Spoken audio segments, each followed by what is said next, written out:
आपल्याकडे एखादी जीन्स उंची कमी करण्यासाठी आली तर आपण काय करतो, एक्स्ट्राचं कापड कट करतो आणि कापड फोल्ड करतो. तर अशा पद्धतीने केली तर जीन्सचा लुक खराब दिसतो. तर आपल्याला जीन्सचा लुकसुद्धा चांगला दिसला पाहिजे आणि उंचीलासुद्धा कमी करायला पाहिजे. तर ते कसं करायचं हे या व्हिडिओमध्ये मी तुम्हाला दाखवणार आहे. आपल्याला जेवढी उंची कमी करायची आहे तेवढं कापड आपण कट करायचं आहे आणि त्यानंतर जीन्सची जी खालची पट्टी असते ती पुन्हा आपण ह्याच्यावरती लावणार आहोत. जर तुम्ही पट्टी डायरेक्ट खाली लावायला गेलात तर ही पट्टी कमी असणार आहे आणि जीन्सचा खालचा भाग आहे तो थोडासा जास्त असणार आहे. तर अगोदर आपण जीन्सला आतल्या साईडून थोडीशी शिलाई मारून घ्यायची आहे आणि त्यानंतर मग ही पट्टी लावायची आहे. तेव्हा पट्टी लावून झाल्यानंतर आपल्या जीन्समधला तुम्ही फरक बघू शकता.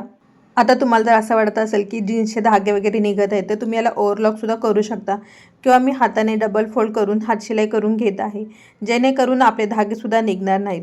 तर बघा अशा पद्धतीने आपली फिनिशिंगमध्ये जीन्स तयार झालेली आहे. तर तुम्हाला या दोन्हीपैकी कोणती साईज जास्त आवडली हे कमेंट करून मला नक्की सांगा.